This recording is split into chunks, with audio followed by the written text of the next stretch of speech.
Buenas tardes a todas y a todos. Antes de iniciar con el ciclo de Geografías Ambiental en Debates, queríamos visibilizar un minutito la situación que estamos viviendo a nivel nacional, no solamente los profesoras, las profesoras y los profesores universitarios, sino todo el sistema universitario y científico tecnológico nacional. Esta es una semana de lucha. En todas las semanas estuvieron reclamos a lo largo del país. De hecho, actualmente se está llevando a cabo una marcha de las antorchas en el Palacio Pisurno, acá en la capital federal, pero también los está haciendo reclamos en la ciudad de La Plata y en otras ciudades en la Argentina. Lo que se reclama no es solamente una recomposición salarial de los trabajadores de la educación universitaria, sino todo el reclamo de financiamiento para de todo el sistema tecnológico y científico en la Argentina. Eh, por eso queríamos con Santiago Irurtia no solamente visibilizarlo, sino también decir que hoy y mañana los docentes universitarios estamos de paro activo con visibilización en la calle de este problema que estamos viviendo. Bueno, ahora sí les doy la bienvenida a todos y a todos al ciclo, y no sé, Santiago, si vos querés agregar algo más. Sí, bueno, primero agradecer que seamos varios. La verdad que estábamos charlando antes con Male y Marcelo y nos parece que el, o sea, la potencia, digamos, el significado, la implicancia que tiene el reunirse a, a mostrar lo que hacemos, a discutir, a reflexionar críticamente también, es una manera también de resistir, de crear redes, de crear poder también de alguna manera. Entonces, nada, agradecemos su participación. Además, sabemos que es un horario un poco complicado. Agradecemos mucho la participación de Marcelo, no solamente de venir a charlarnos, sino que también que, bueno, nos comentaba que estaba también no en el mejor estado de salud, un poco engripado, entonces también se agradece esa forma de solidaridad y que creo que eso es lo que tenemos que empezar a multiplicar. Así que, bueno, eso. Ahora, si quieres, cita. Gracias, Male, gracias, Santiago. Bueno, empiezo también con los agradecimientos, ¿no? Ustedes dos como coordinadores del grupo Cultura, Naturaleza, Territorio, por darnos la posibilidad de desarrollar esta cuestión, por acompañar, por gestionar todo lo necesario para que esto pueda ser logrado. Agradecer también al instituto que nos cobija y en particular al equipo de comunicación que estuvo con la difusión del ciclo. Y particularmente, bueno, a todos los que están aquí asistiendo y a los muchos que también escucharán esta charla los días que vienen, y especialmente a Marcelo López de Sousa por su generosidad para estar en este momento y además no solo participar del ciclo, sino abrir este ciclo. Bueno, como bien decían, el ciclo es un ciclo de conversaciones. La idea es invitar a referentes de estos temas para que nos permitan, nos ayuden a pensar, a problematizar estas cuestiones que tanto nos preocupan y sobre las que trabajamos. El ciclo se llama La geografía ambiental en debate, interrogantes y propuestas para pensar y actuar en clave situada. Como bien lo dice su título, busca abordar la cuestión ambiental desde nuestra disciplina o en relación con nuestra disciplina. eh, Sabemos la cuestión ambiental como asunto socialmente problematizado en las últimas décadas y con mayor intensidad y emergencia en los tiempos actuales, es un eje clave de las agendas académicas, de las agendas de los movimientos sociales, de las agendas que tienen que ver con el diseño, de políticas públicas. Y en el marco o en relación con esa cuestión ambiental, lo que buscamos es repensar el lugar de nuestra disciplina en relación con esa cuestión. Sabemos que nuestra disciplina tiene una larga historia de tematización de lo ambiental, pero aquí puntualmente lo que buscamos es explorar la entidad o la posible institución de una geografía ambiental, ¿no? La geografía ambiental, si miramos comparativamente con relación a otras disciplinas, tiene una presencia menor, ¿no?, en el campo de la investigación, de la enseñanza, digo, menor respecto de otros ámbitos, de otras áreas, de las ciencias sociales y las humanidades, ¿no? Pienso particularmente en el desarrollo de la historia ambiental, o más ampliamente de las humanidades ambientales en las últimas 2 décadas, ¿no? Y entonces, en el marco de estas cuestiones, un poco este ciclo lo que busca es justamente explorar, problematizar la posible entidad de una geografía ambiental. Y lo proponemos, como dice el título del ciclo, pensarlo en clave situada, ¿no? Esto es pensarlo desde la especificidad de la cuestión ambiental en nuestra región, en América Latina, y en relación con nuestro acervo disciplinar, ¿no? Entonces ahí había algunas preguntas que pensábamos iniciales, que seguro se irán ampliando y complejizando, ¿no? Que es pensar, por ejemplo, qué temas, qué estrategias teórico-metodológicas se podrían abordar desde una geografía ambiental que no estarían siendo ya abordadas, por ejemplo, por los estudios de geografía física o geografía biofísica, o por la geografía de los recursos, o por la geografía de los riesgos. ¿En qué términos esa geografía ambiental, eso puede ser ambiental? ¿Qué sentido de lo ambiental se está poniendo en juego? ¿Por qué sería geográfica? Algo sobre lo que no trabajamos tanto, ¿no? O sea, ¿cuál sería el aporte de nuestra disciplina a la cuestión ambiental en el marco del conjunto de los estudios ambientales del cuerpo de las ciencias sociales y las humanidades? Justamente iniciamos este ciclo con uno de los geógrafos latinoamericanos que más viene trabajando en torno a la institución de una geografía ambiental, como es Marcelo López de Sousa. Iniciamos, y eso es una marca también del ciclo, iniciarlo con Marcelo, pero también pensamos que esta discusión, esta conversación, no debiera reducirse en una posición internalista, que solo dialogue entre geógrafos, sino que también converse con otros campos, ¿no?, especialmente de las humanidades ambientales. Por eso el ciclo, como habrán visto, también propone otras invitaciones, por ejemplo, con referentes del campo de la filosofía o de las letras. Dicho esto en términos generales para presentar el ciclo, entonces cabe si ahora presentarlo a Marcelo. Él ha preparado una presentación que tiene por título Un puente demasiado lejos, posibilidad histórica, potencial y límites de la geografía ambiental. Marcelo López de Sousa es licenciado y magíster en geografía por la Universidad Federal de Río de Janeiro, institución en la cual participa, en la cual trabaja como investigador y docente. Tiene una especialización en sociología urbana por la Universidad Estadual de Río de Janeiro y es doctor en geografía por la Universidad de Tübingen de Alemania. Es profesor de geografía ambiental y ecología política en el Departamento de Geografía de la Universidad Federal de Río de Janeiro. Allí coordina el núcleo de investigaciones en geografía ambiental y ecología política. Ha publicado 18 libros, cerca de 116 artículos y capítulos de libros en varios idiomas, abarcando temas como la dimensión espacial de los movimientos sociales, la ecología política, la epistemología de la geografía. Recientemente ha publicado un libro que se titula Geografía Ambiental. Ha colaborado con diferentes organizaciones del movimiento de los sin techo de Brasil y más recientemente con varias organizaciones y redes de activistas dedicados a la lucha contra la injusticia ambiental. Y es fundador de la red de investigadores en geografía socioambiental. Muchísimas gracias, Marcelo, por tu disposición para estar aquí en este inicio de un ciclo de conversaciones sobre geografía ambiental. Es un placer tenerte aquí.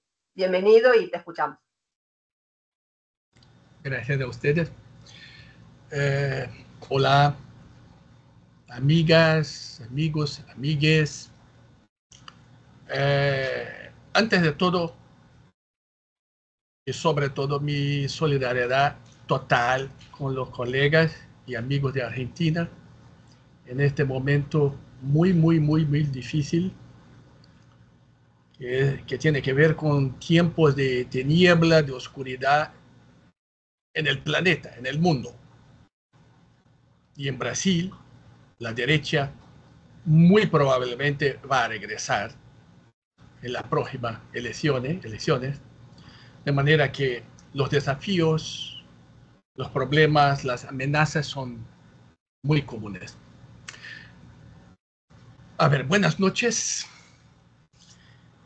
Yo quisiera comenzar agradeciendo a los coordinadores del grupo de estudios sobre cultura, naturaleza y territorio, doctora Hortensia Castro, doctora Malena Mastrecho, doctor Santiago Urrutia y a todos los colegas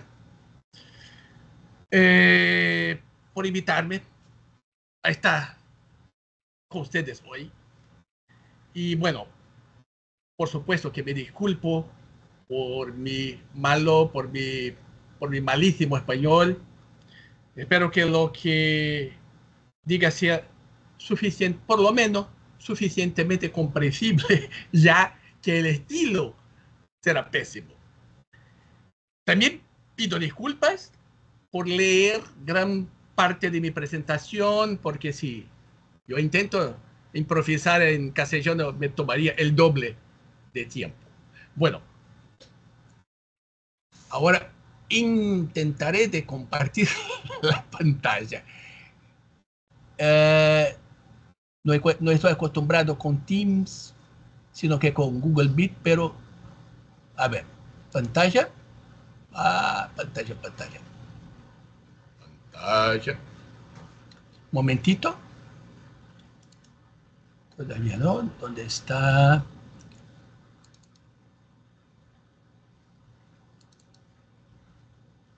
¿Ya se mira la pantalla?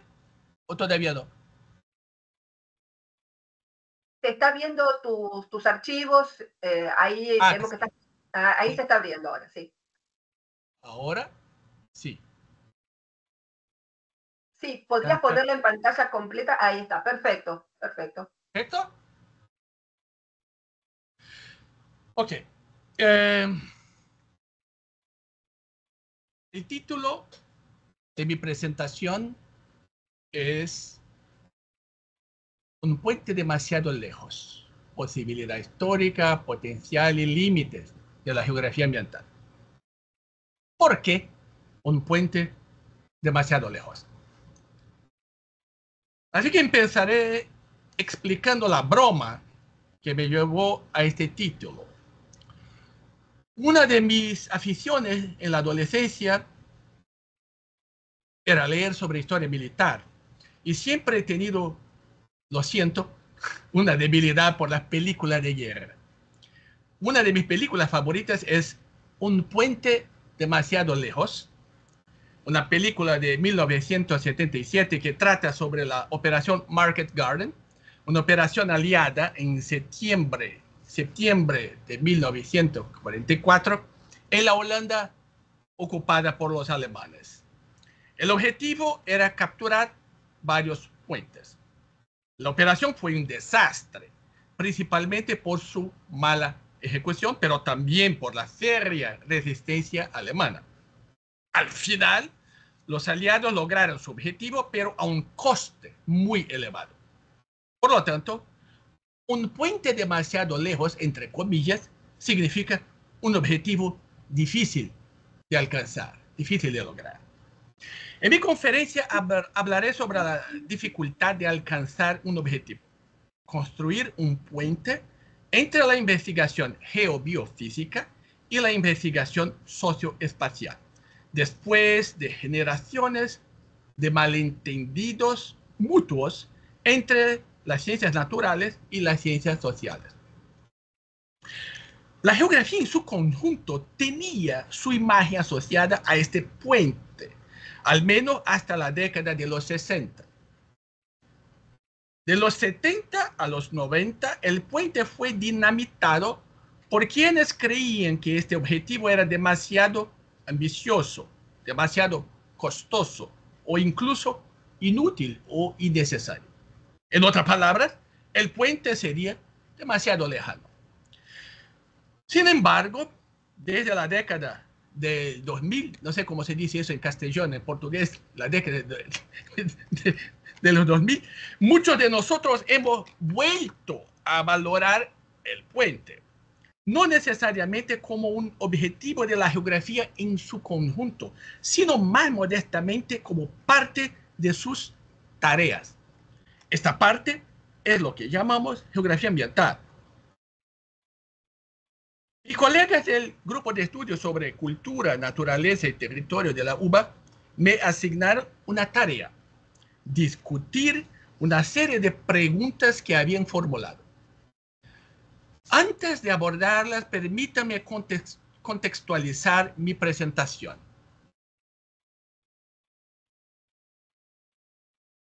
¿Quién soy yo? ¿De dónde vengo? En 1995 creé un centro de investigación muy chiquitito que posteriormente se rebautizó como Núcleo de Pesquisas en Geografía Ambiental y Ecología Política, o sea, en castellano, Centro o Centrito de Investigación en Geografía Ambiental y Ecología Política, como lo decía Hortensia. En 2017, a propuesta mía, se fundó una red de investigadores en geografía ambiental que hoy en día incluye a 3 docenas de investigadores, investigadoras de diversas universidades brasileñas de todas las regiones del país, además de nuestros estudiantes de maestría y doctorado. Esta red organiza los simposios nacionales de geografía, ambiente y territorio, los SINGAT. Hemos tenido el tercero la semana pasada en el estado de Guayas, y desde 2019 publica Ambientes, revistas de geografía y ecología política. También he presentado nuestras propuestas, reflexiones y los resultados de nuestras investigaciones en artículos y libros. Asimismo, existen numerosos artículos y tesis de maestría y doctorado escritos por nuestros estudiantes. Contamos ahora las cuestiones que rodean la posibilidad histórica, el potencial y los límites de la así llamada geografía ambiental. Las preguntas de los colegas son las siguientes. En las preguntas implicadas en este objetivo general cabe señalar que temas y estrategias teórico-metodológicas se podrían abordar desde una geografía ambiental que ya no sean cubiertas por los estudios de geografía física, biofísica, geografía de los recursos o geografía de los riesgos. ¿En qué términos esa geografía ambiental es o puede ser ambiental? ¿Qué sentido de ambiente pone en juego? ¿Y por qué sería geográfica? ¿Cuál sería su aporte y distinción al conjunto de los estudios ambientales? ¿Qué geografía ambiental necesitamos producir y estudiar en nuestra universidad? ¿Cuál sería su contribución a la agenda ambiental actual de nuestras comunidades? A ver, entrando poco a poco en un diálogo con las preguntas, al principio de forma indirecta y después de forma bastante directa.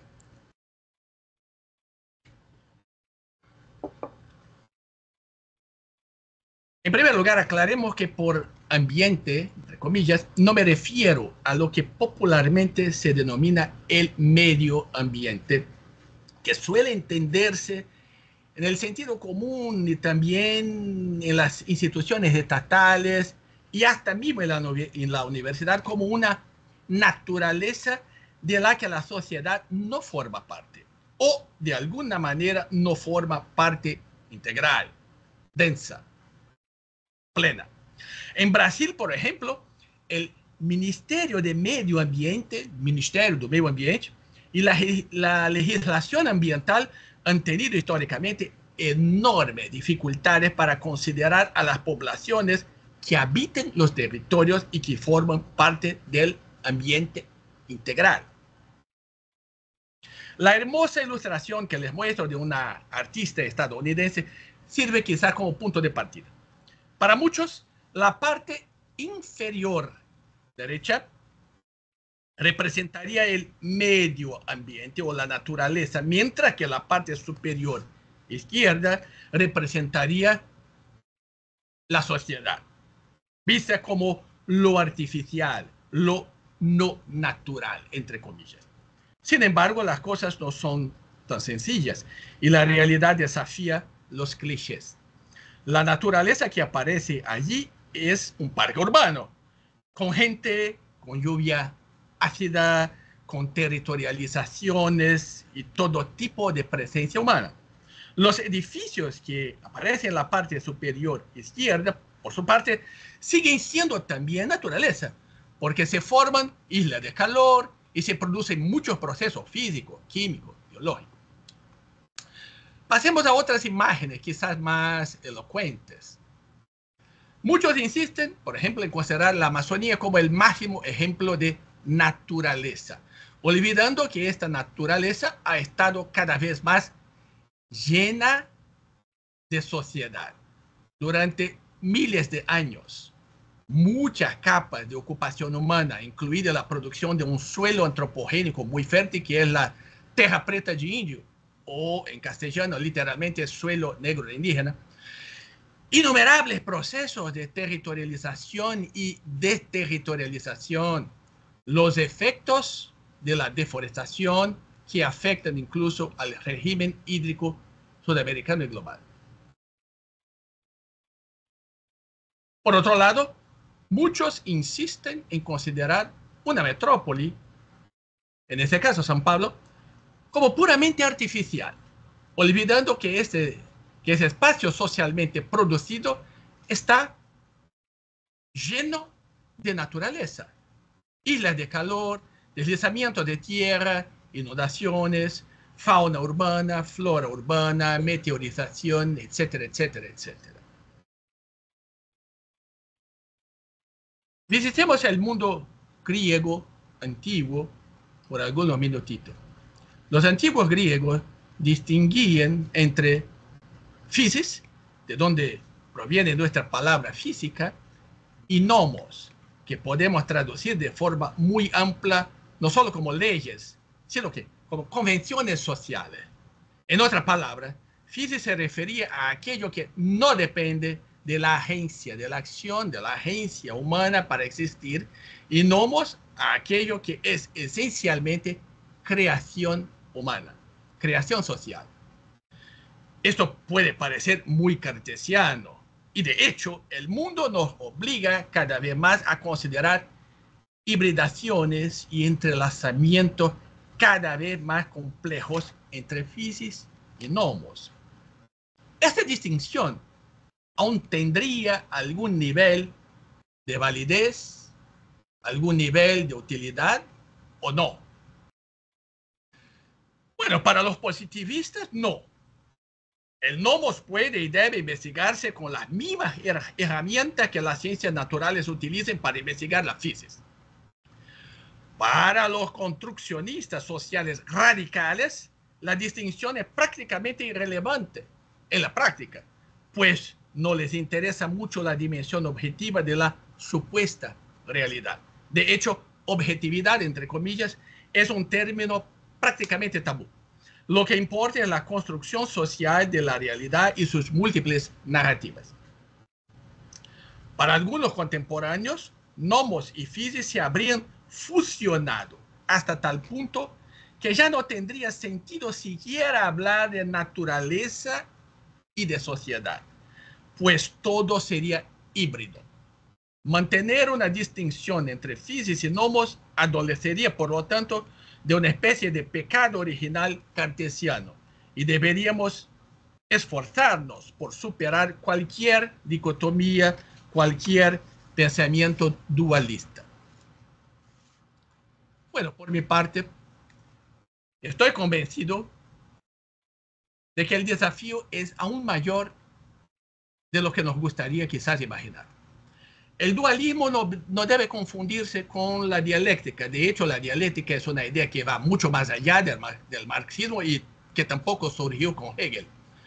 Y distinguir entre dos cosas no tiene por qué ser algo cartesiano o lineal. En otras palabras, podemos intentar distinguir haciendo justicia a la complejidad de las interdependencias, de las interconexiones viscerales.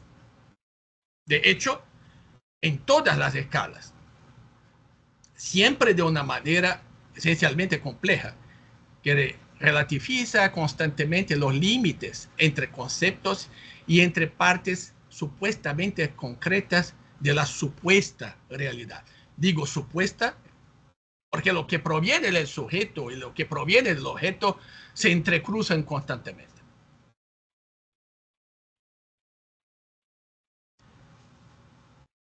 Consideremos ahora algunas situaciones que nos muestran que no es tan fácil deshacerse por completo de cierto nivel de distinción entre physis, que filósofos alemanes como Schelling llamaron primera naturaleza, erste Natur, y nomos, que estos mismos filósofos llamaron segunda naturaleza, zweite Natur. Imaginemos, por ejemplo, las consecuencias éticas y políticas de eliminar completamente cualquier diferencia entre sexo biológico, por un lado, y género, por otro, como algo construido culturalmente. ¿Y cuáles serían las consecuencias de eliminar por completo el libre albedrío, como pretenden algunos neurocientíficos, reduciendo el comportamiento humano a funciones biológicas? ¿Cuáles son las consecuencias de subestimar los componentes físico-biológicos, la herencia genética, por ejemplo? Pero ¿cuáles son las consecuencias, por otro lado, de olvidar que la psique es una realidad nebulosa, que no puede reducirse a funciones neuronales, o que el comportamiento individual está condicionado por procesos macrosociales de tipo económico, de tipo político y por una matriz cultural?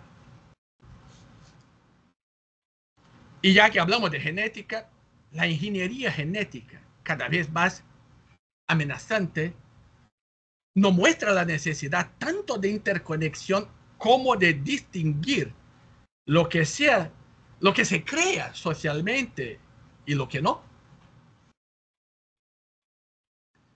Finalmente, podemos olvidar por un momento que para nosotros, los seres humanos, todo se filtra a través de lentes históricas y culturales, de modo que podamos tener la humildad de situarnos como habitantes de un punto azul pálido, como lo decía Carl Sagan, pale blue dot, situado en un sistema solar de importancia muy secundaria en las afueras de una galaxia entre incontables galaxias.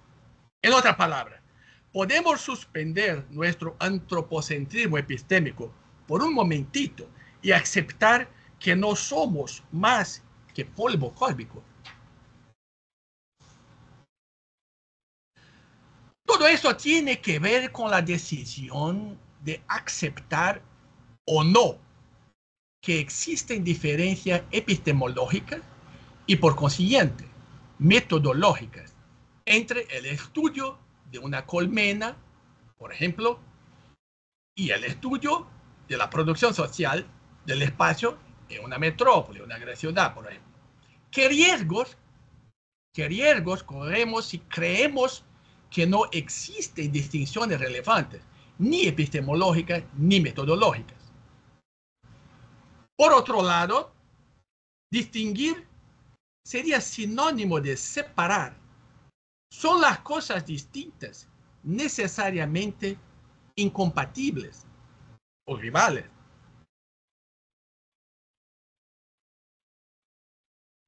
Tomemos los ejemplos de Alexander von Humboldt y Johann Wolfgang von Goethe. El primero era esencialmente un naturalista, pero escribió sobre los problemas sociales de Hispanoamérica y tenía una sólida formación en la cultura humanística de su época. Goethe, en cambio, era un dramaturgo y escritor con un profundo interés por las ciencias naturales, sobre todo por la física, y escribió sobre la teoría del color. Además, eran muy buenos amigos. No veían sus conocimientos tan diferentes como rivales, sino como complementarios. Esto fue, by the way, muy común hasta finales del siglo XIX. En el siglo XX, las cosas empezaron a cambiar.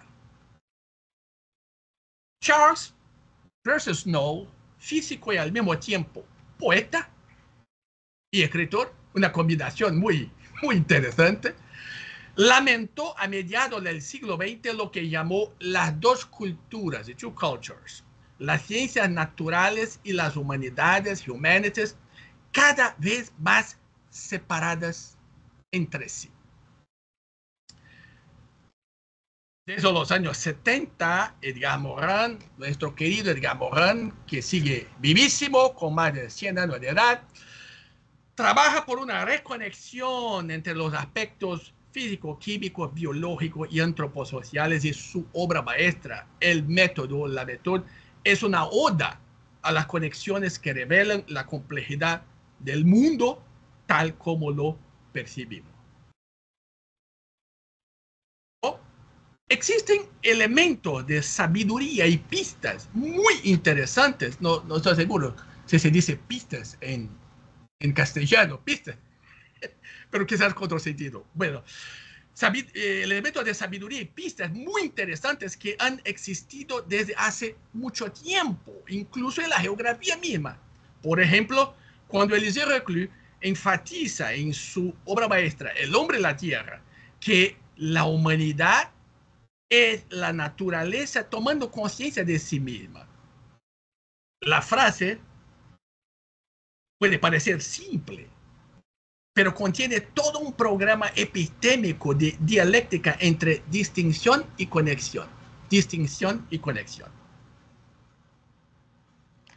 Desafortunadamente, en las décadas de los 70 y de los 80, muchos geógrafos humanos que participaron o en el giro crítico o radical de la disciplina creían que para lograr una comprensión más profunda de la espacialidad humana y superar el empirismo y el funcionalismo, sería necesario descartar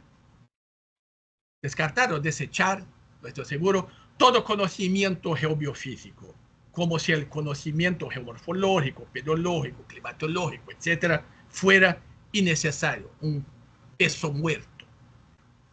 Curiosamente,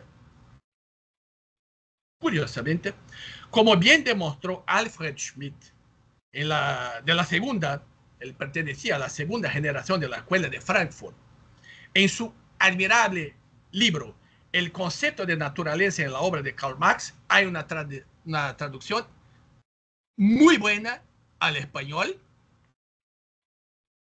Para Marx, quien fue un ávido estudioso de las ciencias naturales, existe tanto una mediación histórica de la naturaleza como una mediación natural de la sociedad.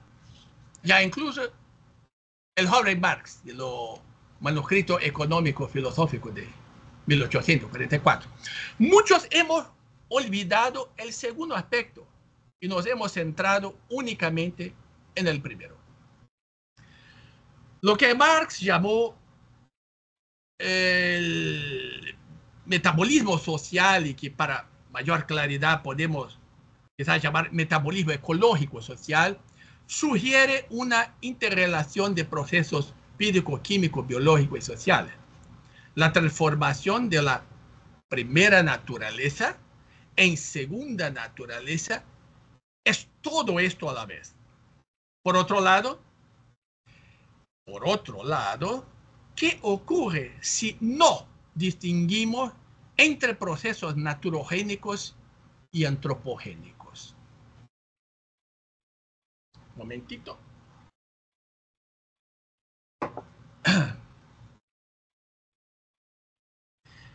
Imaginemos que la física y el nomos, la primera naturaleza, la segunda naturaleza, son como las dos caras de una moneda. Lo que existe concretamente es la moneda, aunque sus dos caras no deben confundirse. Sin embargo, sin hacer una distinción, no podemos lanzar carro cruz.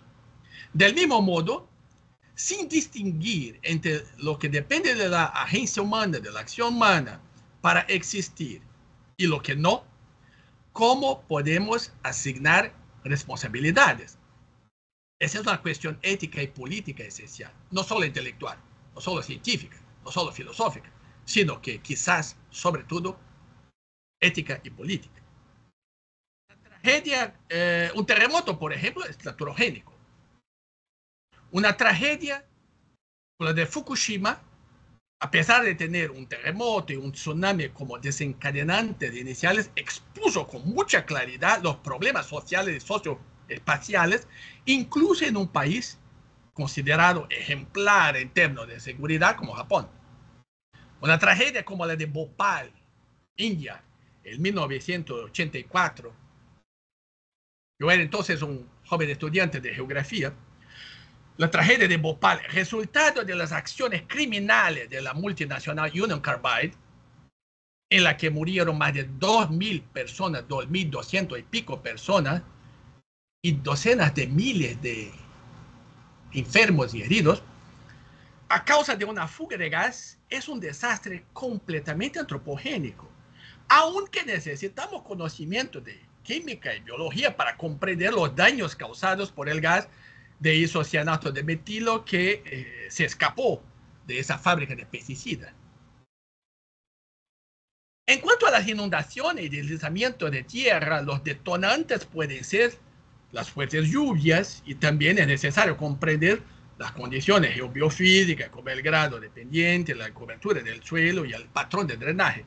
Pero es esencial comprender los procesos socioespaciales que llevan al desastre. Yo hablo de la segregación residencial, la espacialidad, de las inversiones públicas, etc. Y que constituyen el predesastre. Así como es esencial comprender las consecuencias socioespaciales que perduran meses o incluso años y décadas. Yo hablo del sufrimiento ambiental, del desplazamiento, de la reorganización de territorios y lugares, y que constituyen el post-desastre. Todo eso es socioespacial, en su esencia. De hecho, si nos distinguimos entre factores naturogénicos y antropogénicos, ¿cómo podemos enfrentar el negacionismo climático que admite que el calentamiento global sí existe, pero le atribuye causas puramente, entre comillas, naturales?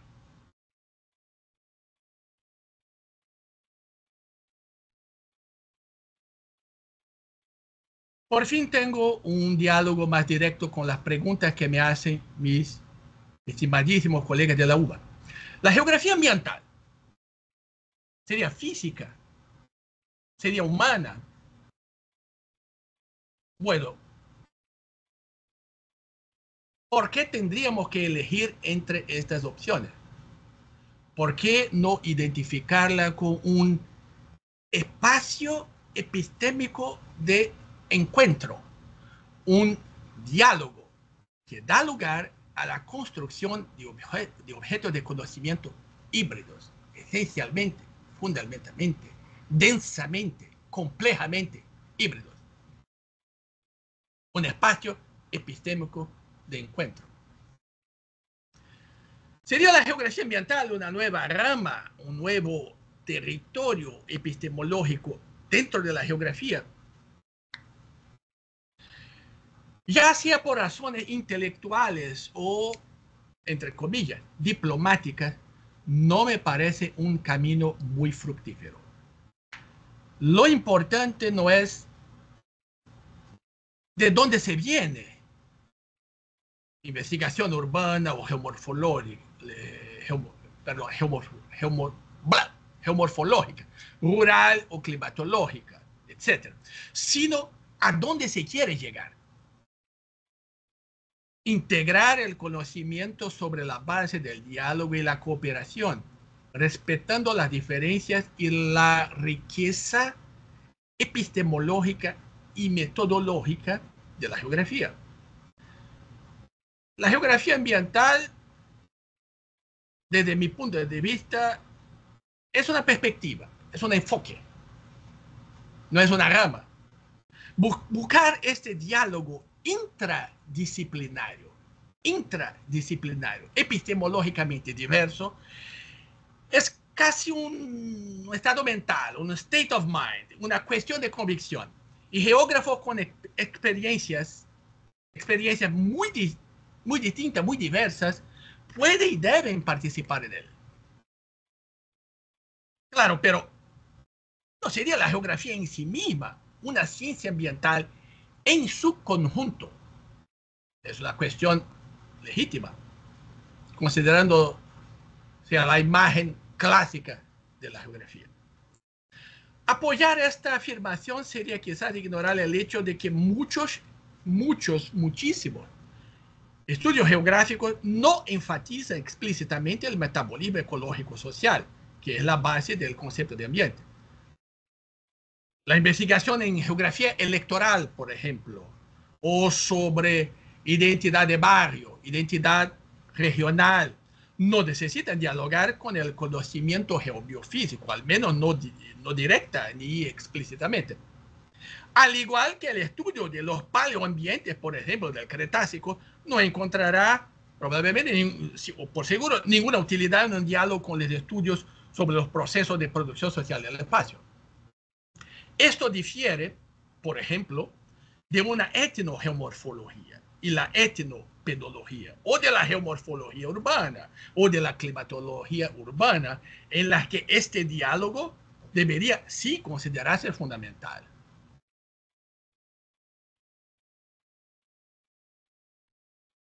En geografía ambiental, 3 conceptos clave guían la construcción de nuestros objetos de conocimiento: ambiente, territorio, lugar.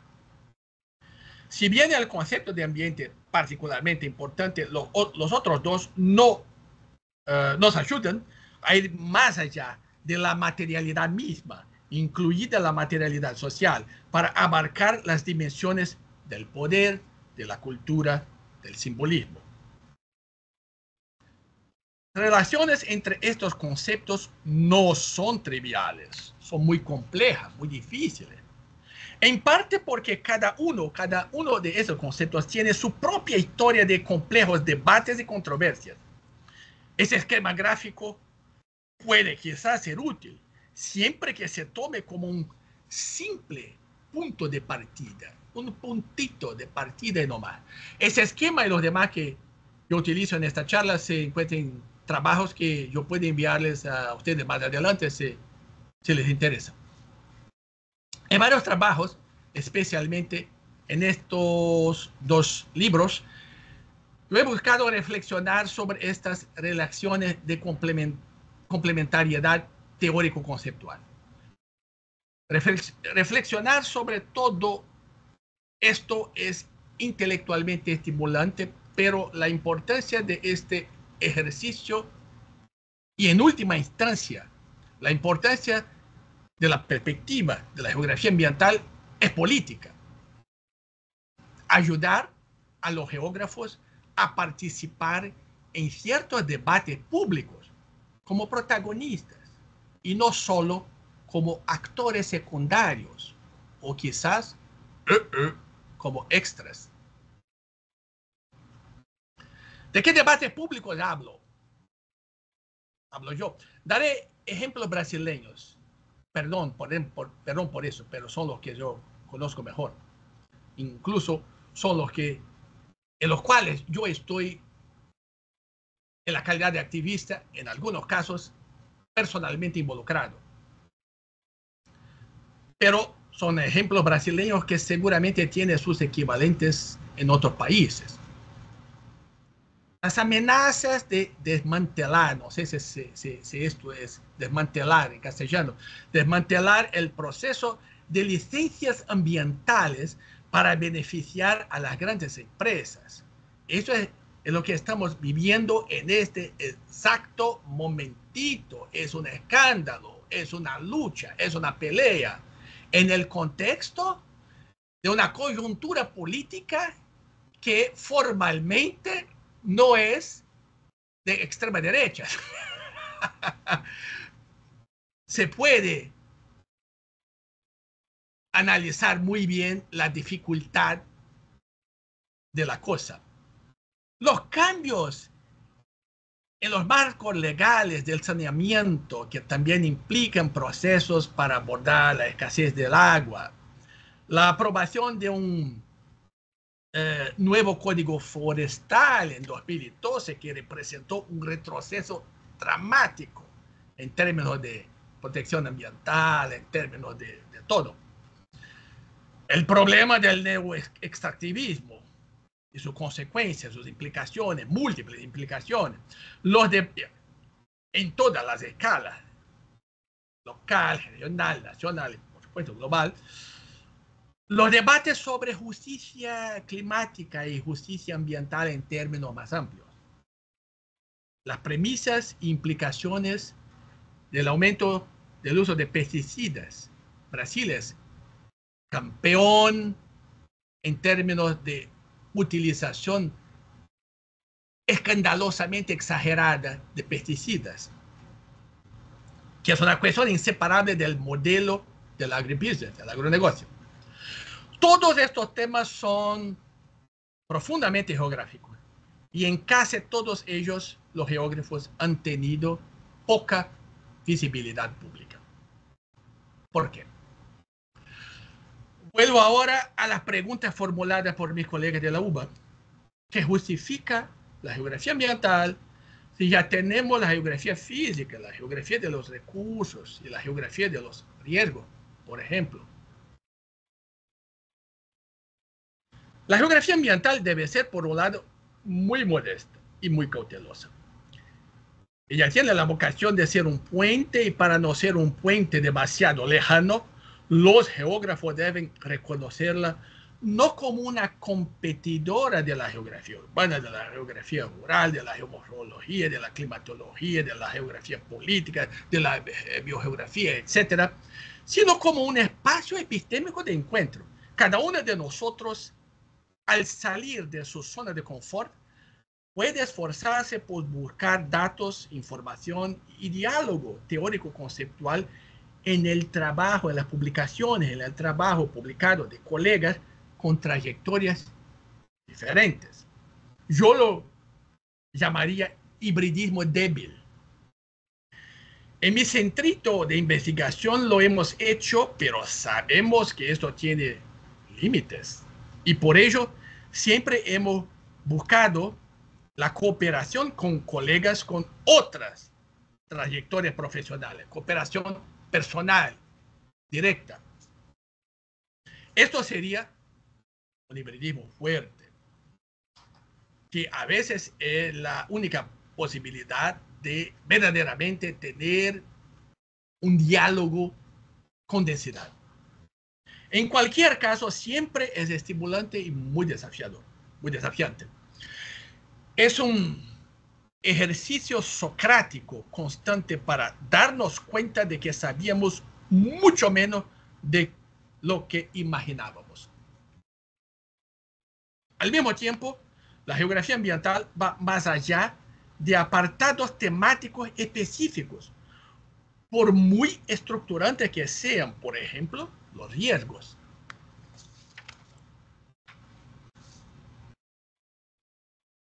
Otra pregunta, y yo me acerco del final. ¿Qué justifica la geografía ambiental? Si ya tenemos la sociología ambiental, la economía ecológica, la historia ambiental. Permítame responder de una manera provocadora, muy sencilla, con una otra pregunta. ¿Qué justifica la geografía? Puesto que tiene todo que ver con esto interno más amplio, que justifica la geografía.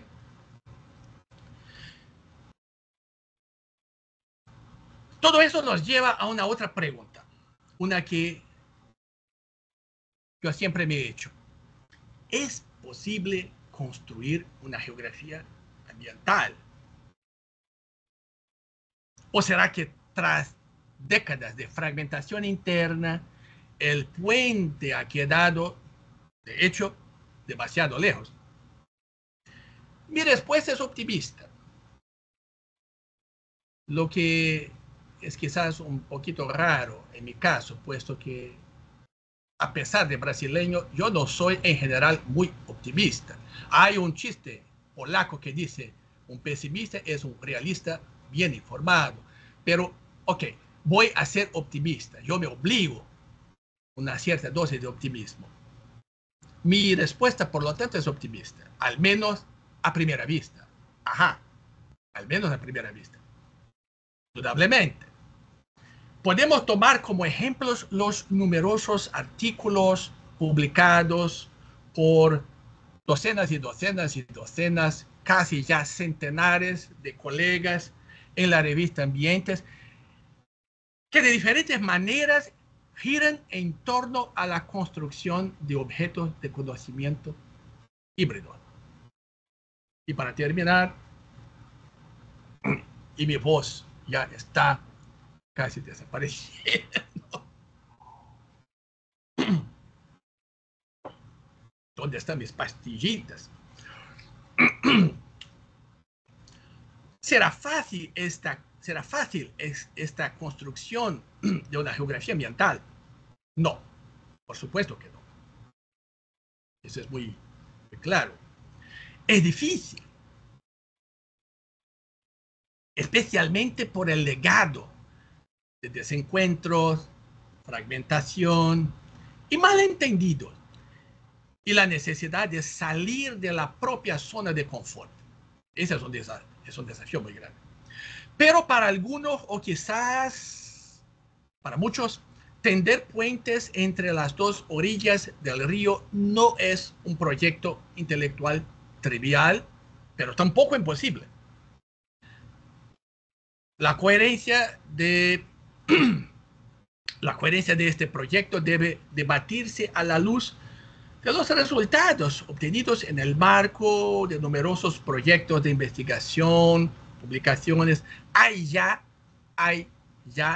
una considerable acumulación de esfuerzos de integración, y en este sentido puedo poner como ejemplo, una vez más, los trabajos de investigadores de diversos países, incluida Argentina, que han publicado los resultados de sus bellísimas, relevantísimas investigaciones y reflexiones en ambientes. Queridos, queridas, gracias por su gigantesca paciencia. Si ustedes quieren, podemos platicar. Se dice platicar en argentino, charlar, o podemos platicar un poquito de manera menos formal. Ahora intentaré de así. Sin pantalla. Ok, sin pantalla compartida. Bueno. Muchas gracias, Marcelo.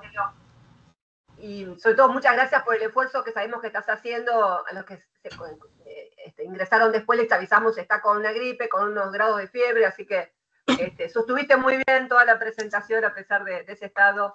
Por eso también te lo agradecemos. Bueno, abrimos un espacio, quizás no muy extenso por las condiciones de salud en las que está Marcelo, pero bueno, abrimos un espacio para preguntas, diálogo. Justamente, ¿no? Este espacio lo convocamos como un espacio de conversación, así que... Un pedido quizás, Hortensia, si se puede escribir o entonces hablar muy despacio. Perfecto. Yo agradezco. Quizás escribir es mejor. Perfecto. Hay alguna gente pidiendo hablar. Fue muy interesante, trato de hablar lento. No me sale a veces muy bien, pero lo intentaré. Ha sido muy estimulante, Marcelo, lo que nos has presentado, sobre todo esta insistencia, este recordatorio de que la distinción no es desconexión, ¿no? Me parece como una idea clave con la que seguimos luchando para enfrentar las consecuencias del dualismo moderno, ¿no? Pero es esto de pensar lo distinto necesariamente tiene que estar desconectado y cómo eso lo construimos en un objeto de conocimiento híbrido. Tus reflexiones, tu experiencia nos lleva por el lado de las investigaciones tuyas y del grupo y de la red y de las intervenciones más claramente políticas. Me preguntaba por la formación de los estudiantes.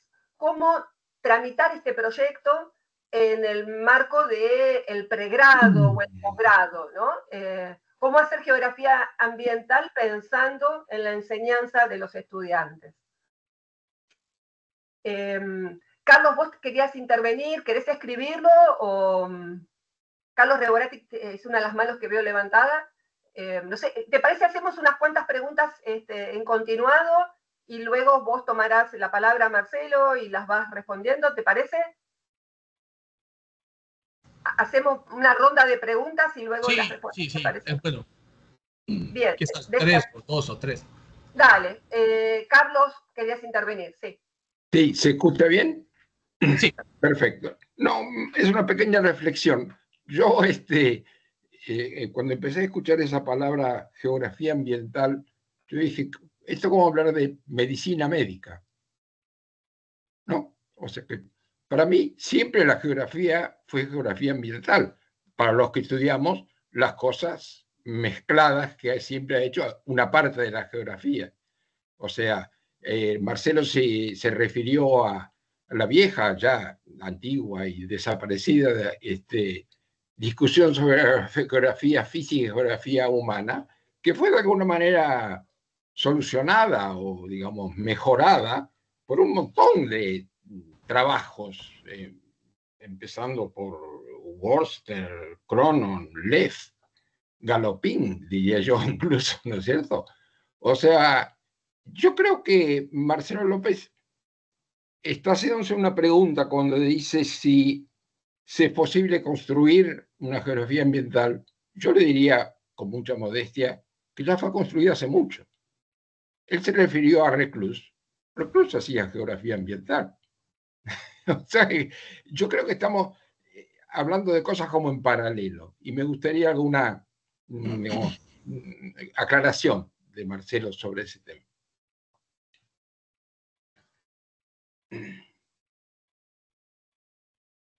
¿Alguna otra intervención?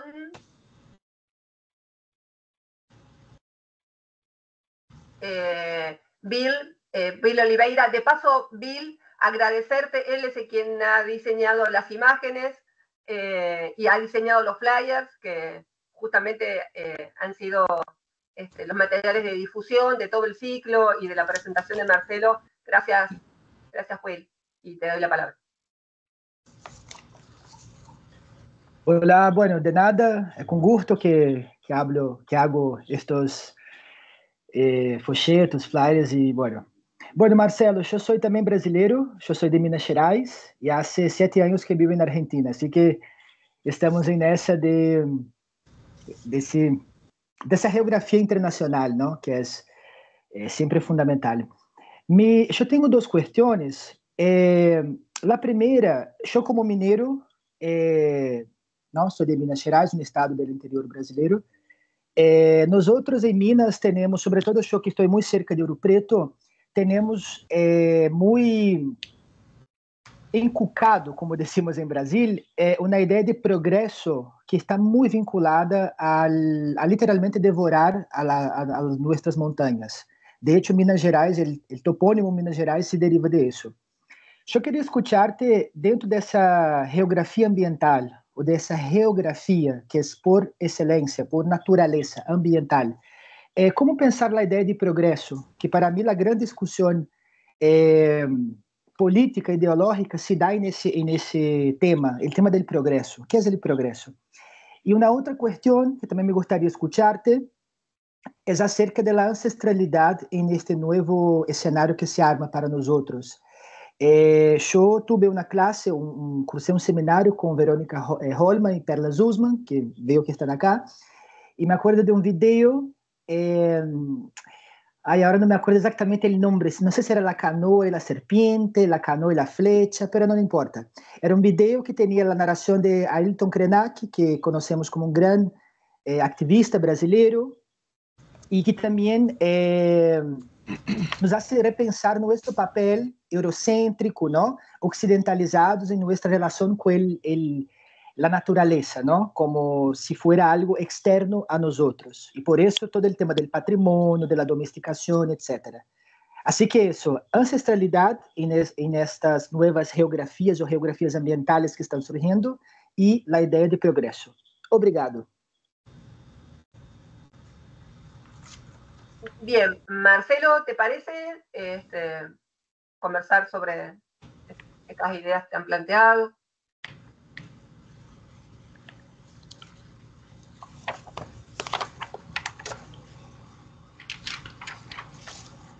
Bueno, yo intentaré de reaccionar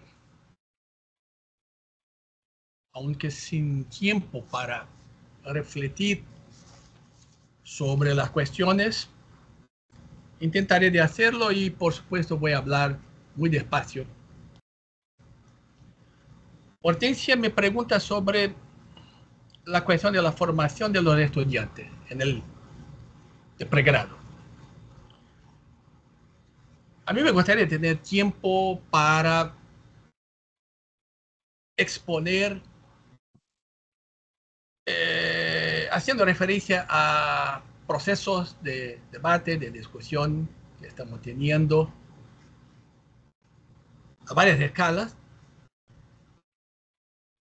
Una de las luchas de nuestra red de investigadores, investigadoras, es la lucha por hacer o para persuadir de que este tipo de investigación es relevante, es necesario y por supuesto hay que cultivar, hay que tener en cuenta las necesidades de formación de nuestros estudiantes, puesto que Carlos decía que, entre otras cosas, que la rivalidad o la pelea entre geografía humana y geografía física están superadas. ¿Pero dónde? En Brasil hay una guerra. Quizás, pero no estoy seguro, Carlos, de que esto tiene que ver con eso, pero quizás tiene que ver con eso, puesto que usted es amigo de mi Dr. Fata, Gerd Kohlhepp, ¿verdad? Y nosotros hemos tenido una influencia alemana muy clara. Y para mí fue una cosa muy interesante y muy benéfica de constatar que, a diferencia del mundo anglosajón, o anglosajónico, como se dice, incluso a diferencia de Francia, Alemania no experimentó una guerra entre geografía física y geografía humana, entre comillas. Si me permiten ustedes, a mí voy a narrar una situación muy personal, un poco chistosa, pero en el entonces, para mí, muy dramática. Miren que yo soy brasileño y yo empecé a estudiar geografía en el año de 1982. Milton Santos regresó a Brasil a fines de los 70. 1978 publicó Por una geografía nueva. Al comienzo de los 80, la geografía humana casi en su conjunto en Brasil, pero no solo en Brasil, es un país colonizado y un país periférico o semiperiférico, en general, refleja muchas condiciones que emergen, tienen origen en los países centrales. Y eso pasó también con la geografía brasileña, con la geografía crítica brasileña. Pero lo que importa es que a comienzos de los 80 había una guerra total en la geografía humana casi en su conjunto. Decía sobre la geografía física que la geografía física no es geografía, la geografía física es ciencia de la naturaleza y que la geografía es una ciencia social, punto. Que se va, perdón por la analogía histórica, que se vayan todos y no se quede ni uno solo. Los geógrafos físicos decían cosas muy fuertes sobre los geógrafos humanos. Muy fuertes.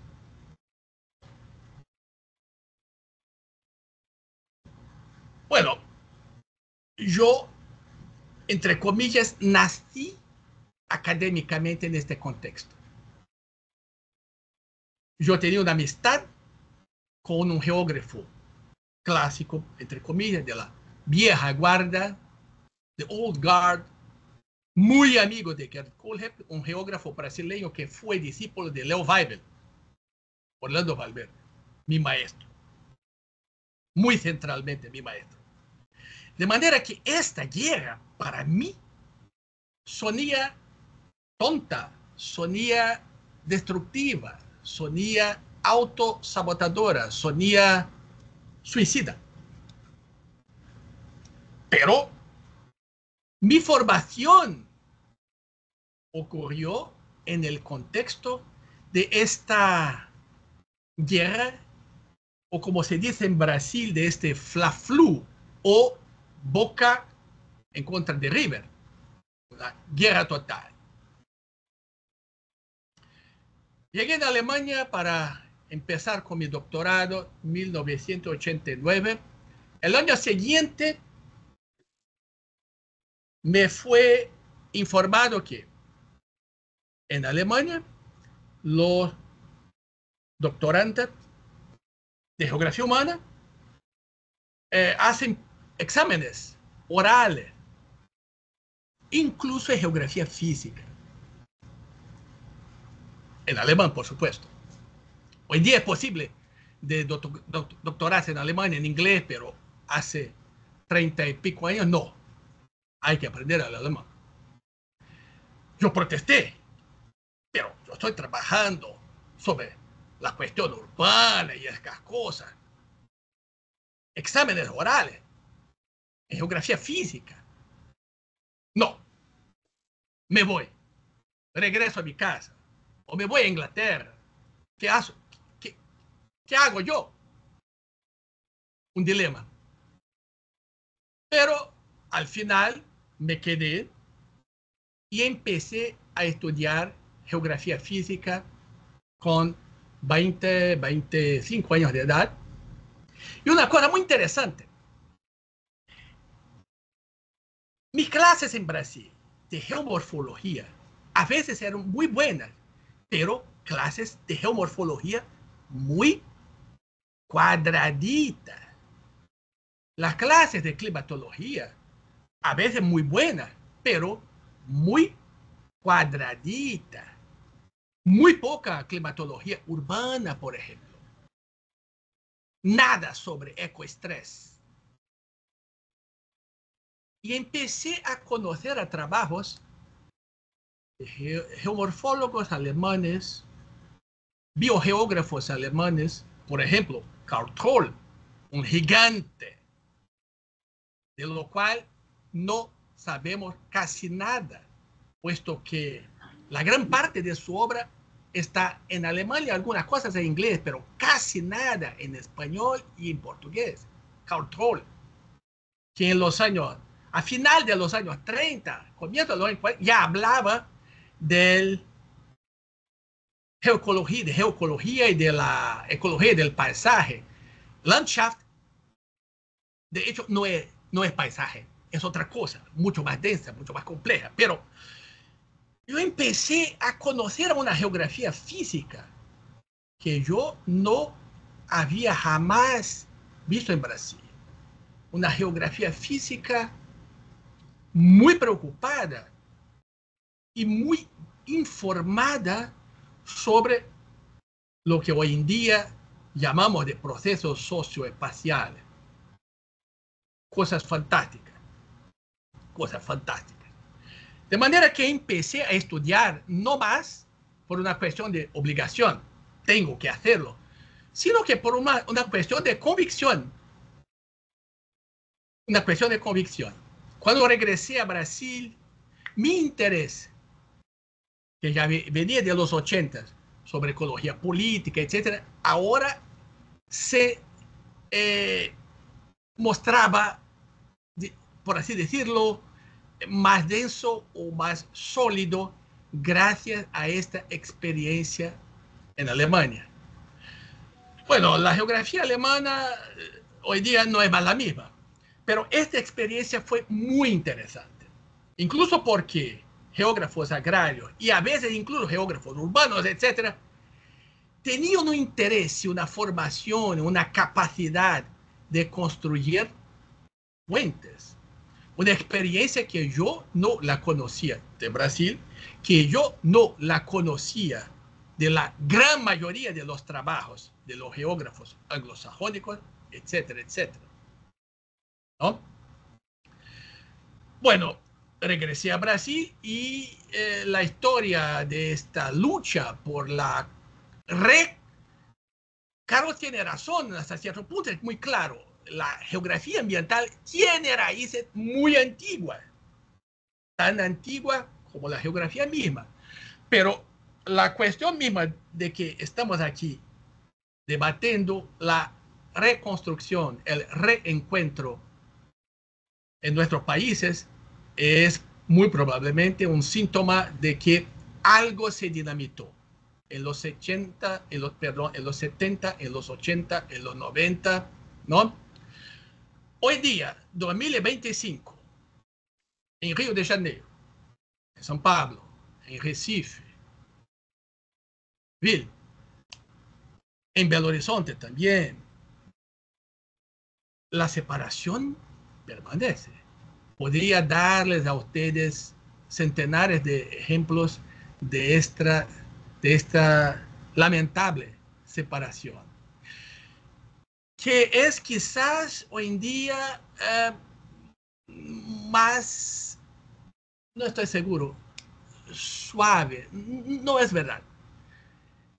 Lo que pasa es que las agresiones han dado lugar muchas veces a la total indiferencia.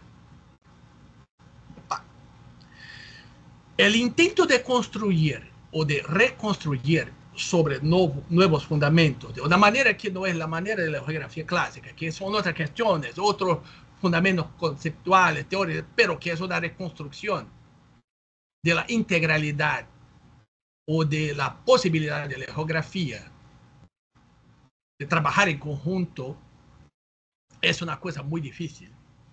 Por ejemplo, no sé cómo se dice en castellano, disciplina, asignatura, ¿no?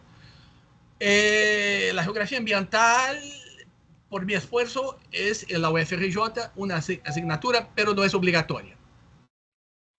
Pero hemos tenido esfuerzos más amplios, más allá de las asignaturas, para persuadir a los estudiantes de que vale la pena, de que es importante este tipo de perspectiva. Puesto que los estudiantes, y esto es fascinante, ¿cómo se dice? En la enseñanza fundamental y mediana, no se estudia geografía física aquí, geografía humana aquí. Se estudia geografía. A veces de una manera muy asimétrica, pero muchos de los estudiantes, la gran mayoría de los estudiantes, cuando adentro de la universidad, buscan la geografía. Pero la tragedia, ya al comienzo del pregrado, en el primer año, son poco a poco, son gradualmente, como se dice en castellano, indoctrinados a odiar al otro. ¿Quién es el otro? Son los maestros y los equipos y los centros de investigaciones que están más allá. O al revés, más allá. No es una cuestión solo de rivalidad, son odios. Y es lamentable que estudiantes, al final del primer año, del comienzo del segundo año, ya dicen cosas como: a mí me interesa la geografía física. Yo soy obligado a exponerme a este contenido, a esas tonterías sin rigor científico de la geografía humana, etcétera, etcétera. Y los otros dicen cosas muy fuertes también. Los estudiantes, cuando están al nivel de la maestría, el daño ya es casi total. Y, por supuesto, no estamos en los 70, en los 80, en los 90, pero gracias a los legados, los, como se dice, prejuicios se reproducen. Se reproducen. Y hay gente con 20 años y pico, con 30 años y pico, que dice cosas muy semejantes a lo que decían en los 80, en los 70, aunque con un nuevo vocabulario y con un nuevo estilo. Es una lucha muy fuerte que tiene que ver, por supuesto, entonces, Hortensia, con, claro, nuestras asignaturas, nuestros currículos. Cada discusión curricular, como se dice, curricularia, cada discusión curricularia es un día de miles y miles de muertos, sangre, mucha sangre, estrondos, bombas. Hemos tenido una de estas discusiones curriculares mientras casi 20 años. No 20 meses, 20 años, porque este bloque bloqueaba al otro bloque y, bueno, no. La matemática sí, la física sí, la economía, la sociología no. No. La sociología sí, la historia económica sí, las matemáticas no. Una entera discusión. Hemos avanzado a base de mucho pragmatismo con propuestas. No tengo tiempo ahora para detallar esas cosas, pero hemos construido, bueno, yo estoy casi llorando aquí, puesto que yo era el coordinador del pregrado hace 7 años. Tras casi 20 años construimos una propuesta que teóricamente en el papel finalmente era muy interesante, con diferentes trayectorias posibles, como se dice, un núcleo básico como en las ingenierías común, con pocas asignaturas para garantizar una formación no unitaria, pero por lo menos una formación básica común para todos los geógrafos. Y después, si quiere, se necesita de cálculo diferencial integral.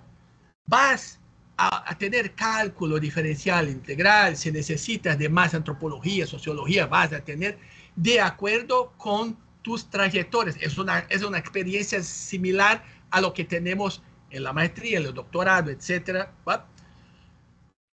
Todos estamos de acuerdo.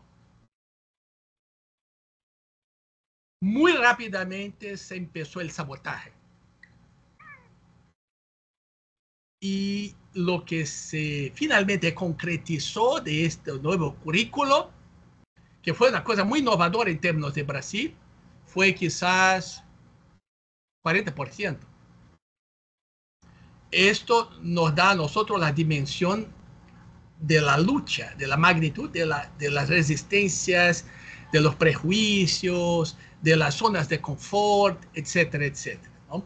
En la Universidad de São Paulo, que es una experiencia que afortunadamente no tenemos de esta manera en otras universidades de Brasil, el posgrado es separado.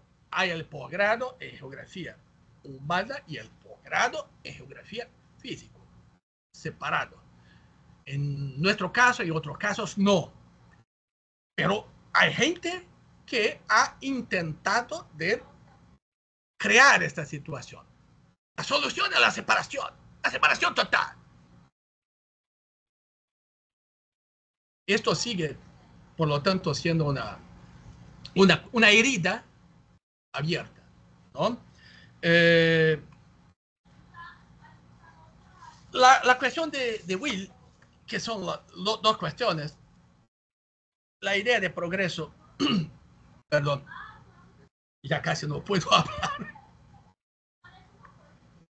ni el agua ayuda mucho ahora. La idea de progreso el progreso que, bueno, en nombre del bien común, del common good, en nombre del progreso, en nombre del desarrollo económico, se han hecho muchísimas cosas, ¿no? Se podría hablar noches y noches y noches sobre esto. ¿Cómo pensar el progreso? ¿Cómo pensar el desarrollo? Esto es precisamente lo que hace ya 40 años de una manera muy explícita. Por ejemplo, no solo, pero por ejemplo la ecología política. ¿Cuáles son las raíces de la idea de progreso?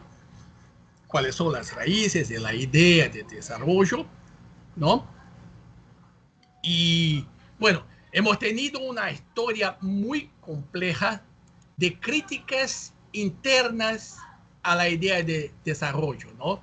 Desde puesto que progreso es sobre todo, la idea o la bandera sigue siendo a veces utilizada, pero es sobre todo una idea del siglo XIX. Desde mediados del siglo XX, ¿no?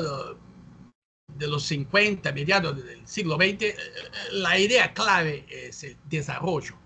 Desde Schumpeter, pero sobre todo desde los 50 y los 60. Empezamos con las teorías clásicas del crecimiento y de la modernización, ¿no? Walt Whitman Rostow y sus etapas del crecimiento y el take-off, etc. Crecimiento es todo y todo va a venir, el bienestar, todo va a venir de manera automática. Tras eso, la redistribución con crecimiento, redistribution with growth. Tras eso, la satisfacción de necesidades básicas. Tras eso, el desarrollo endógeno. Tras eso, el desarrollo desde abajo. Tras eso, Ignacy Sachs, Maurice Strong y el ecodesarrollo. Tras eso, el desarrollo sostenible y desarrollo, el otro desarrollo. Pero, ¿qué desarrollo?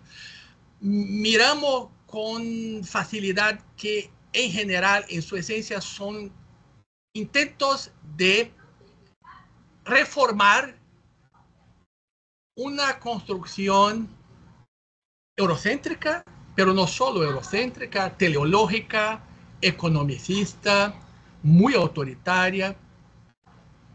Reformarla desde adentro. Ya hace 30 años y pico, por lo menos, que algunos intelectuales, críticos, bueno, no voy a intentar de mencionar muchos nombres, Murray Bookchin y nuestros vecinos, ¿no? Gustavo Esteban en México, Arturo Escobar y muchísimos otros, muchísimos, ¿no?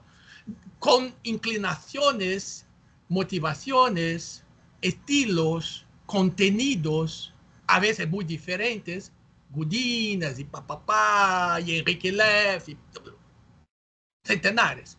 América Latina es quizás muy privilegiada en este sentido, ¿no? Han criticado de una manera muy radical el desarrollo, la idea de desarrollo, ¿no? A veces me pregunto, o muchas veces me pregunto, por otro lado, ¿cuál es la idea clave?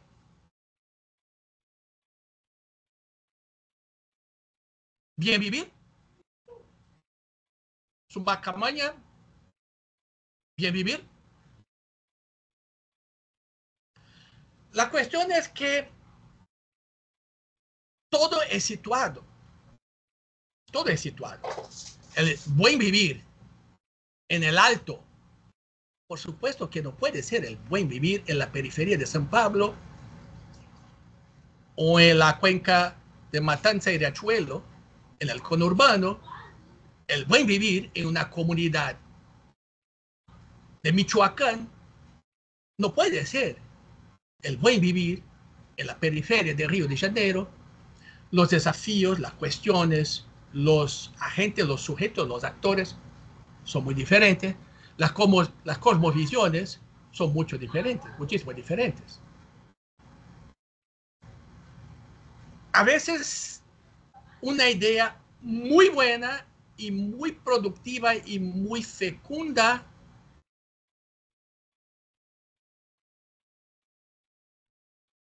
suele ser banalizada si no tenemos en cuenta la necesidad de reinventarla a la luz de nuestras condiciones, ¿no? No es suficiente sustituir una matriz eurocéntrica por una matriz andinocéntrica, o lo que sea. Hay cosas que hacen muchísimo sentido, o que tienen sentido, en un contexto socioespacial, pero no en otro. La reforma agraria, por ejemplo, del MST en el sur de Brasil, no es la necesidad de los seringueros de Chico Mendes en la Amazonía, porque las condiciones socioecológicas son completamente distintas. Y por eso la lucha de los seringueros fue una cosa muy radical, pero distinta de una concepción en gran medida muy eurocéntrica de reforma agraria en el sur de Brasil, por ejemplo, ¿no? Y la cuestión de la ancestralidad. A mí me gustan los libros de Krenak, de Ailton Krenak. La trayectoria política de Krenak es otra cosa. Consejero de Aécio Neves y otras cositas. Bueno, pero los libros, o futuro ancestral.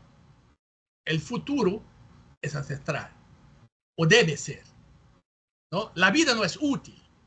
Son ideas muy centrales, muy importantes, que no son solo de Krenak, son ideas compartidas, ¿no? Podríamos mencionar a Nego Bispo, que murió hace 2 años, un quilombola, un intelectual orgánico del mundo quilombola, por así decirlo, ¿no? Que desgraciadamente murió, nos dejó huérfanos. Pero la cuestión de la ancestralidad tiene que ver, desde mi punto de vista, con una cuestión de diálogo, de enseñanzas mutuales, ¿no? De humildad, puesto que si vamos a olvidar que yo, por ejemplo, yo no soy Krenak, yo no soy Terena, yo no soy guaraní, yo soy el hijo de un obrero de la industria textil de Río de Janeiro, que nació en 1963, que vivió en asentamientos informales en la periferia de Río de Janeiro, que es una herencia cultural. Otras tienen otras herencias culturales. Y sus luchas y sus exigencias, sus cosmovisiones son, por supuesto, muy, ¿cómo se dice? Permeadas, percoladas, para decirlo pedagógicamente, percoladas por esas experiencias. Y no vamos a olvidar que casi 90% de la población de Brasil vive en espacios considerados urbanos, ¿no? Hablamos de los indígenas, de los campesinos, de los quilombolas, de los caizares, de los riberiños, de los seringueros, etcétera, etcétera, etcétera, pero que ocurren en las periferias, en las favelas de nuestras ciudades, donde están los actores. Y son luchas socioecológicas. Son luchas socioecológicas. ¿Dónde están? ¿Cuáles son las palabras clave? ¿Cuáles son las experiencias? ¿Cuáles son las lecciones de las luchas, ¿no? Un problema muy claro que yo tengo con... yo estoy en el grupo de trabajo que se llama Ecologías Políticas desde el Sur, Abya Yala, de la Claxo, Pero un problema es que no se habla del urbano, no se habla de las ciudades. ¿Dónde están las ciudades? ¿Dónde están los agentes, actores, sujetos que están luchando socioecológicamente en nuestras ciudades?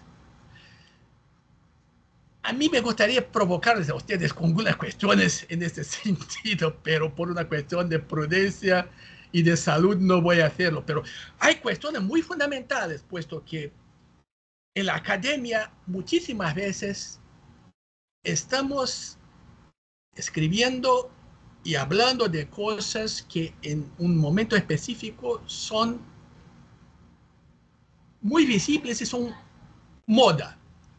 Y a veces olvidamos a una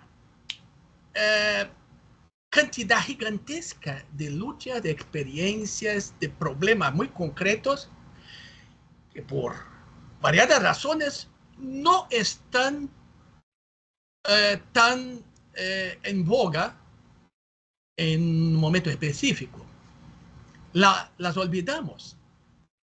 Es lo que pasa con la ecología política en Latinoamérica, que es muchísimo poco urbana en un continente que es, para lo bueno y para lo malo, en gran medida para lo malo, urbano, ¿no? Y eso es una tragedia, puesto que los científicos urbanos, los investigadores urbanos en la geografía, por supuesto, también en la sociología,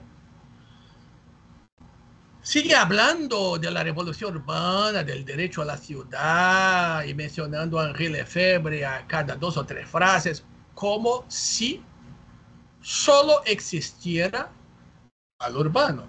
Es la inversión de prioridades. Planetary urbanization, la urbanización planetaria. Todo lo que existe es urbano. Los campesinos son urbanos. Ellos no lo saben, pero son urbanos. Los indígenas son urbanos. Ellos no lo saben, pero son urbanos. Es lo que dicen Neil Brenner y otros tantos. Y aquí lo repetimos, ¿verdad?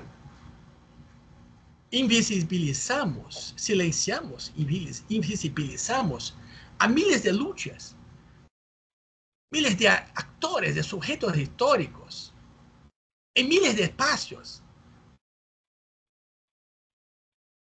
Entonces, más allá de geografía física versus geografía humana, tenemos una geografía humana que vive una burbuja, y hay por otro lado, por ejemplo, en nuestra ecología política, una especie de prejuicio antiurbano, o casi esto, ¿no? O sea, hay muchos desafíos, hay otros puentes también que tendremos que intentar de construir. Gracias, Marcelo. En el chat hay, bueno, varios saludos y agradecimientos por tu presentación, y hay 2 intervenciones. Si te parece, cerramos con esto. Las querés leer, de Raquel Gurevich y Perla Sussman. ¿Querés leerlas vos directamente o te las leo?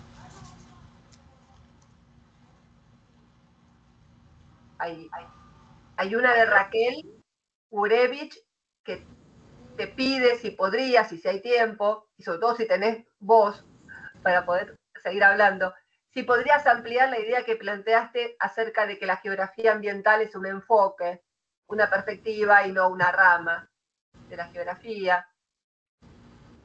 Y luego Perla Sussman también agradece la presentación y un poco juega con los títulos de tus últimos libros. Dice, el libro anterior se subtitulara Introducción a la Ecología Política, y el más reciente, Geografía Ambiental, habla de una reafirmación de este enfoque de modo reciente. Perdón, Hortensia, yo no escuché la segunda pregunta y ni siquiera el nombre de la persona. Es Perla Sussman. La segunda persona es Perla Sussman, y te pregunta si que el libro anterior se subtitulase una introducción a la ecología política y el más reciente, que se llame Geografía Ambiental, habla de una reafirmación de este enfoque, de la geografía ambiental, en tanto enfoque, de modo más reciente.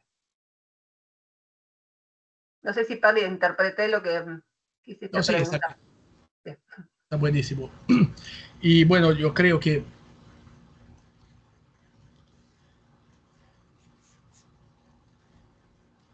a ver,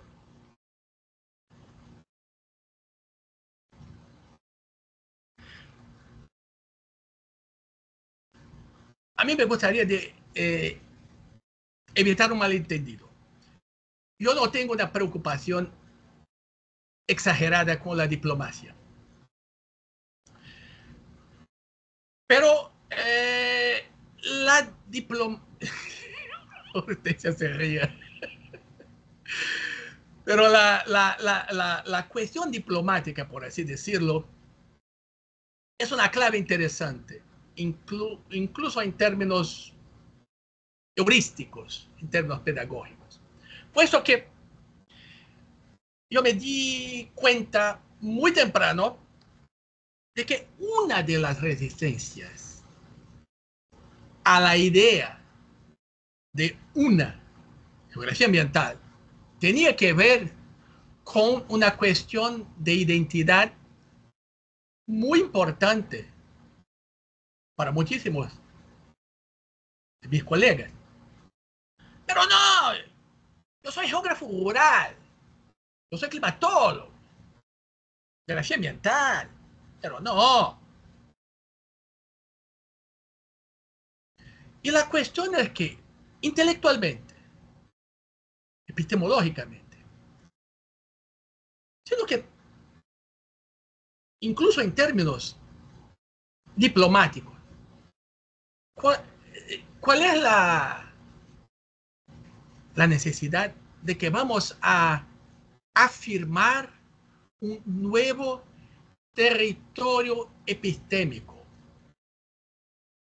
Esa es una idea incluso muy antigua. Intentamos caminar más allá de la... Claro, es un sueño, es un deseo, mucho más que una realidad, pero intentamos caminar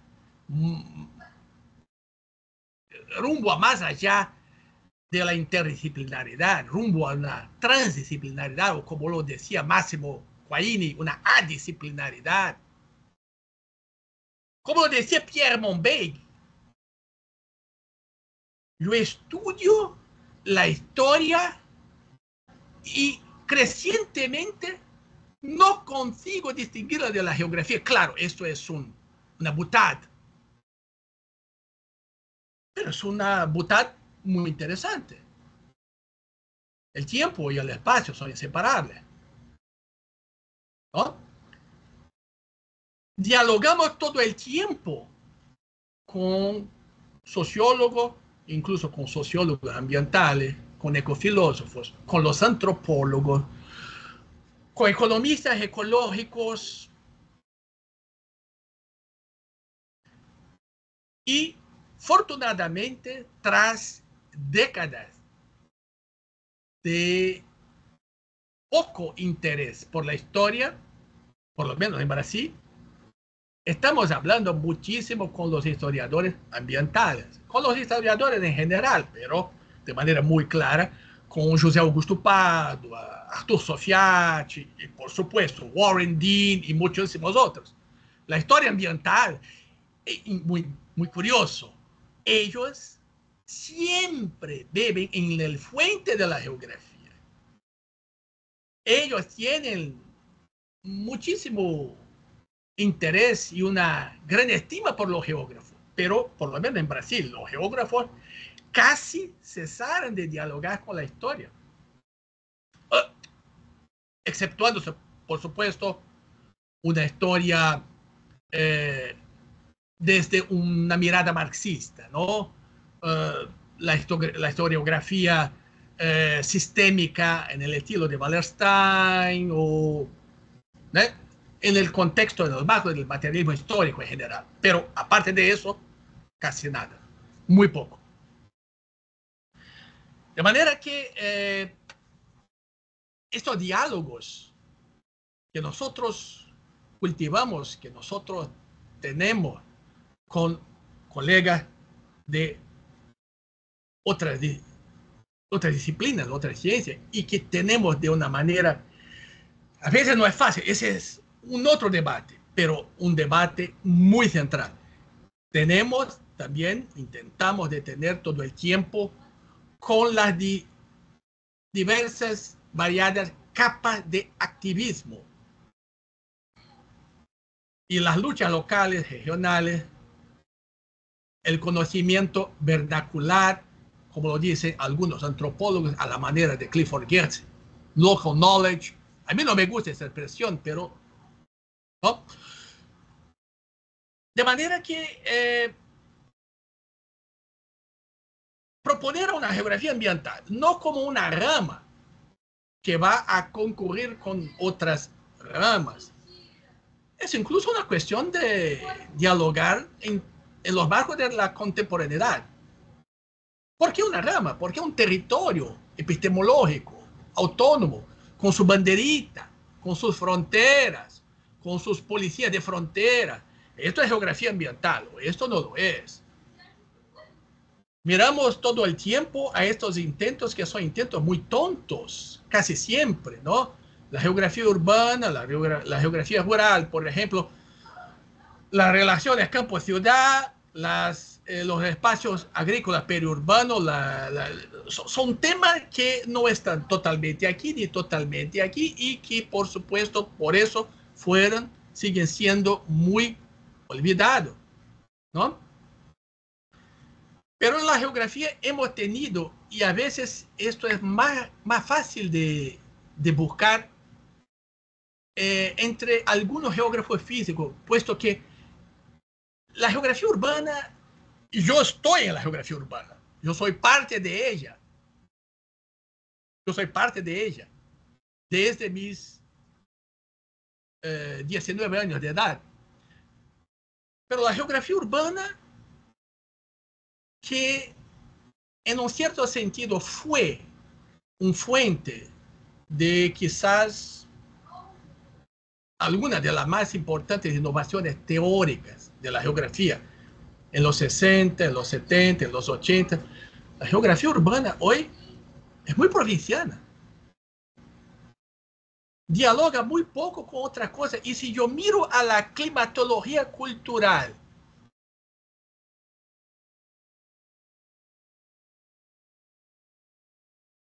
a la climatología urbana, a la producción social del clima, estamos mirando a cosas muy interesantes, muy sofisticadas, puentes muy interesantes. Las discusiones de la geomorfología urbana, cada vez más sofisticada, de la etnogeomorfología, de la etnopedología, hay cosas muchísimo interesantes, ¿no? A veces lo platico con mi colega de la geografía urbana. ¡Qué vergüenza! Seguimos siendo muy provincianos en términos de nuestros... quizás esta provincianidad tiene que ver con una soberbia, una cierta arrogancia urbanocéntrica, urbanológica. No, por lo menos quizás esto es una parte de la explicación, ¿no? Nosotros somos el centro, la ciudad es todo, el urbano es el centro. Como lo decía Neil Brenner, no social theory outside urban theory. No hay teoría social en los afueras de la teoría urbana. Todo es teoría urbana. Y todos los actores, todos los sujetos son urbanos. Todo es urbano. ¿Cuáles son las implicaciones intelectuales, ético-políticas de esto. ¿No? Bueno, son aspectos, son puntitos, cuestiones para provocar. De manera que la geografía ambiental en la calidad de enfoque o de perspectiva y no de una rama, de un territorio epistémico, para mí es una cuestión intelectualmente importante, más compleja que una idea antigua de territorio epistemológico con sus fronteras, con sus policías de frontera y sus peleas, ¿verdad? Pero también es una cuestión diplomática, o sea, yo no debería intentar de traducirlo al español porque no voy a lograrlo, pero no soy prudente y voy a intentarlo. Edgar Morin, en la introducción del volumen primero del método, tiene una construcción que es bellísima. El espíritu del río. ¿Cuál es el espíritu del río? Para el río confluyen todas las aguas. Y al final al mar. Es el espíritu de acoger, de abrazar y no de establecer muros, fronteras, ¿no? Quizás esto todo suena ingenuo, no, ¿cómo se dice? Naif. No lo es. Yo intento siempre de tener mis pies en la tierra y yo miro todo el tiempo a las dificultades y a los obstáculos que son muchísimos. Pero es un proyecto que en estos términos es mi convicción hasta ahora en los últimos 20 años. Es una cosa que no aparta a nadie, no ajena a nadie. Al mismo tiempo, esto tiene que ver con una de las cuestiones, con una parte de las cuestiones de Carlos. Se acepta. Bueno, hay trabajos fantásticos en geografía electoral, en teorías de la localización, ¿cómo se dice? De la ubicación. Hay trabajos fantásticos sobre esto, sobre aquello, etcétera, que no tiene que ver directamente con el metabolismo socioecológico, que no tiene que no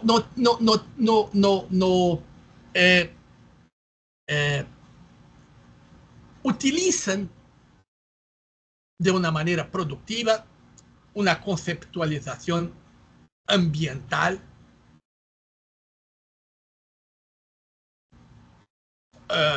si no es así, vamos a, por ejemplo,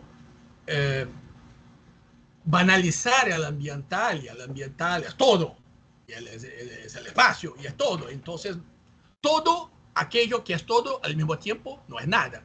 De manera que es un ambiental en sentido muy amplio. Todavía tiene una cierta especificidad, que a mí me parece que tiene que ver con el metabolismo ecológico, social y esta complejidad de física y nomo, naturaleza primera, naturaleza segunda. Y hay muchas cosas en geografía que son legítimas y son fantásticas y son útiles y que no tienen que ver directamente con eso, ¿no? Y si nosotros aceptamos que la geografía ambiental tiene un lugar bajo el sol, es nuestra exigencia, pero que no es omnívora o no es imperialista hasta el punto de proclamar que toda la geografía, por supuesto, siempre fue ambiental y sigue siendo ambiental, etc. A mí me parece que es una posibilidad de una solución equilibrada, ¿no? Posible, pero al mismo tiempo fecunda, ¿no? Productiva, quizás modesta, pero hay que tener una cierta modestia. Es mi convicción. Bueno, los libros sí. los libros y otras cosas más hablan. Mira, aquí está la cuestión de dónde ubicar a la geografía ambiental, su amplitud, su magnitud, su modestia, sus ambiciones. Esa es una cuestión perenne, es una cuestión crucial y excruciante. Puesto que, bueno, nosotros tenemos, y ustedes van a platicar con colegas que dicen, no, la geografía ambiental tiene que ser una rama. Otros van a decir, la geografía ambiental es básicamente geografía humana. Otros van a decir, la geografía ambiental, por supuesto, es básicamente geografía física. El puente seguirá siendo demasiado lejos, es mi sospecha sobre estos fundamentos. En ese sentido, no soy muy optimista. Yo pienso que hay que construir un proyecto de una manera tal que no produzca ajenación, una capa adicional de fragmentación y de guerra, ¿no? De violencia epistémica. Nosotros ya lo tenemos suficiente de eso, por lo menos en Brasil, ¿no?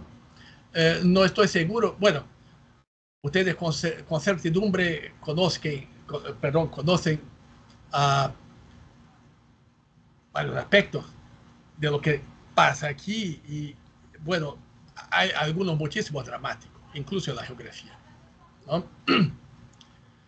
Bueno, perdón, pero yo creo que se acabó la voz.